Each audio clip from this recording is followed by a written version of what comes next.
Hello friends, welcome to Sugi's Kitchen. நான் ரொம்ப ஹாப்பியாக இருக்கேன். ஏன்னா Sugi's Kitchen 500 சப்ஸ்கிரைபர்ஸை க்ராஸ் பண்ணி போயிட்டுருக்கு. ஸோ இதெல்லாம் உங்களோட சப்போர்ட் இல்லாமல் எனக்கு பாசிபிளே கிடையாது. Thanks for supporting me. Please keep supporting me for more videos. இன்றைக்கி நம்ம என்ன ரெசிபி பண்ணலான்றதை பார்க்கலாம். இன்றைக்கி நம்ம பண்ண போகிறது பீனட் கிரேவி. இதுக்கு நான் ஒரு பேன் வச்சு காய வச்சுருக்கேன். இதில் ஸ்டார் அனிஸ் போட்டிருக்கேன், ஒரு சின்ன துண்டு பட்டை போட்டிருக்கேன், ஒரு ஸ்பூன் அளவுக்கு சோம்பு போட்டிருக்கேன். நல்லா பொரியட்டும். 2 வெங்காயம் நல்லா பொடி பொடியாக நறுக்கியிருக்கேன், அதையும் நம்ம ஆட் பண்ணிக்கலாம். கொஞ்சம் அப்படியே வதக்கிக்கோங்க.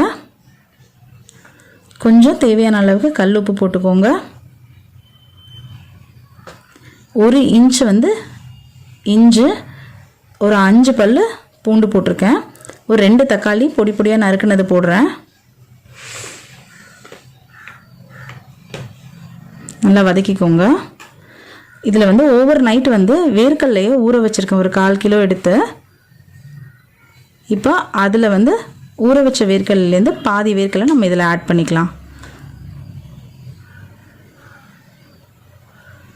நல்லா வதக்கிக்கோங்க. ஒரு 2 பச்சை மிளகாய் போட்டுக்கோங்க. நல்லா வதக்கிக்கோங்க. இதை நம்ம ஒரு பிளேட்டில் ஆற வச்சிடலாம். இதை நம்ம அரைக்க போகிறோம். மிக்சியில் போட்டுக்கோங்க.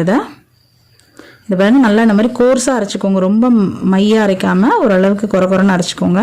இன்னொரு பேன் போட்டு எண்ணெய் ஊற்றி சோம்பு போட்டுருங்க. சோம்பு பொரிஞ்சிருச்சு. இப்போ வெங்காயம் ஆட் பண்ணிக்கோங்க. ஒரு வெங்காயம் நான் ஆட் பண்ணியிருக்கேன்.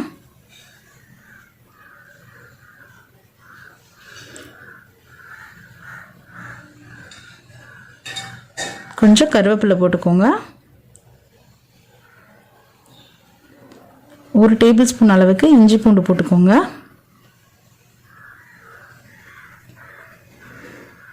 நல்லா வதக்கிக்கோங்க. இந்த இஞ்சி பூண்டு வாசனை போகட்டும். இப்போ நம்ம ஊற வச்ச வேர்க்கடலையில் பாக்கி இருக்கும் இல்லையா, அரைச்சது போக அந்த வேர்க்கடலையை நம்ம இதில் ஆட் பண்ணிக்கிறோம். இந்த வேர்க்கடலையில் மசாலா இறங்கணும். ஸோ அதனால் 1/4 டேபிள் ஸ்பூன் நம்ம தனி மிளகா பொடி, ஒரு 1/4 ஸ்பூன் கரம் மசாலா போட்டுக்கிறோம்.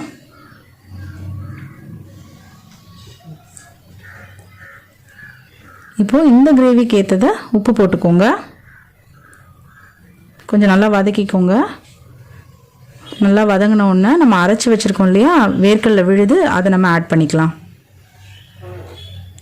இப்போது இதுக்கு தேவையான அளவுக்கு குழம்பு மிளகாத்தூள் போட்டுக்கோங்க. இதிலே நான் மஞ்சள் பொடி இதெல்லாம் நான் போட்டிருக்கேன். ஸோ நான் தனியாக மஞ்சள் பொடி ஆட் பண்ணல. நீங்கள் வேணும்னா ஆட் பண்ணிக்கோங்க.